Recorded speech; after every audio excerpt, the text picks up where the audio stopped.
a lot of talk from you and your players about the series change and having more time and maybe approaching things differently. So clearly trying to adapt to a different style of play. Is it as simple as going back to what worked against the Dallas Stars in the regular season, or would that be too simplistic when they evolve? A little bit, I guess. There's some things that we had success with against them, and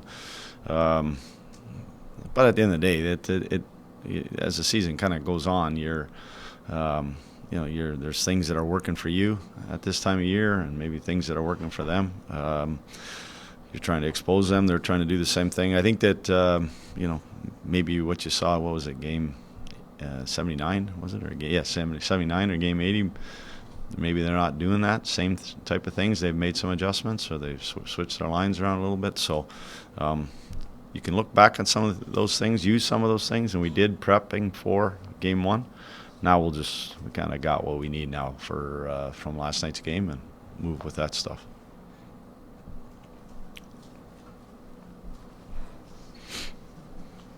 Scott, I won't go with the exact minutes and seconds, but rough numbers for the 8 playoff games you played so far. You've had the lead for about 10 minutes a game and have been in a deficit scenario for about 29. How does that factor at all in how you play as a team, and how is there any extra challenge to playing in? No, not at all. Just because of our group and how we've gone through the season, up, down, behind, late. Down early or up big early, we just been able to kind of stay in games, and I don't get stressed on that type of stuff. Our team doesn't get stressed on that, because to me, if you start to worry because you got down a goal, then you're worrying about the wrong things. You're not going out and playing like the way you can play. So that's one thing about our group they're real good at. No matter the circumstances, we just stay in games. Stay in games, and if we get up, that's awesome, but, that just kind of situations that, that we kind of make sure that mentally that we stay sharp. You guys have scored an awful lot of goals on set plays throughout the year, and so I kind of wanted to ask about just 2 seconds left, play with Scheifele's on the draw there. Is he on his offhand because he's going to win it into the middle for a shooter? Yeah, that's pretty much it. You don't have much time there, so if you think back to that where we pulled the goalie, remember at the end, that was the same thing, but it was Lau pulling into Scheif. And I think that had a little bit to do who the centerman was on the opposition team. So last night, I think we had a lefty there. I'm not sure against us, but anyways, at the end of the day, I forget who it was. But it's setting up a quick shot. You don't have time to make a play. So. And then on the other side of the goalie pull situation, for Cole Perfetti, is it just a bit of a growing pain? Because he scored a couple of big goals late, and then 6 on 5. I think he used 2D. Yeah. He doesn't get to go out there. Yeah, everything got. Yeah, the game 7.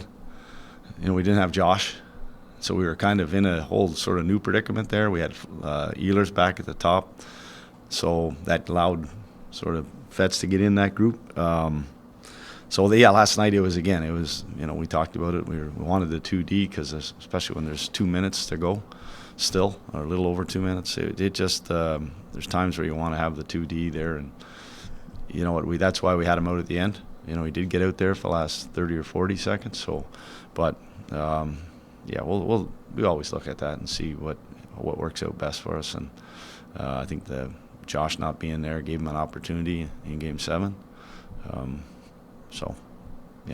That's my answer on that one, I guess.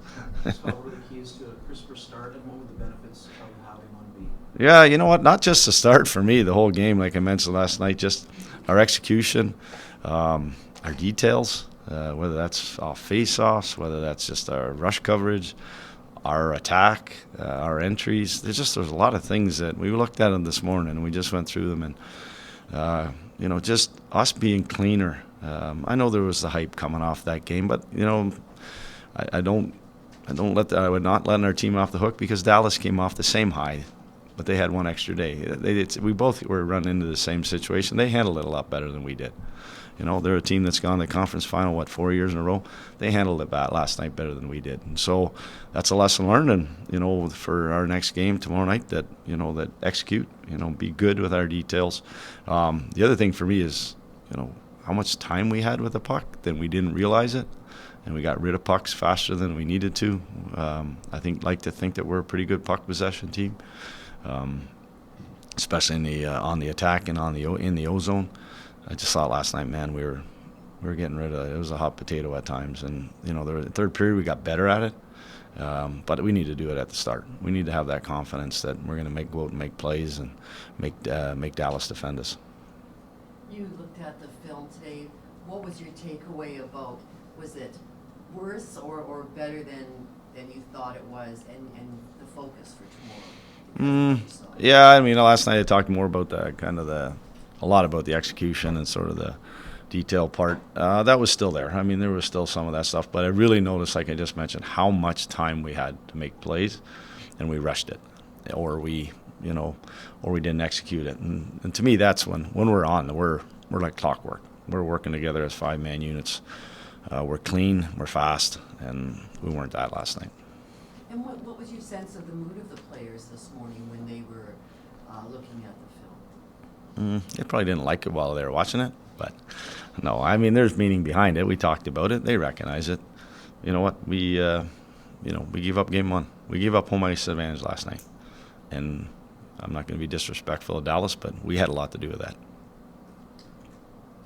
Giving up a bushel of goals in second periods. 13-6 is the score in second period. Some common denominator in that, or just?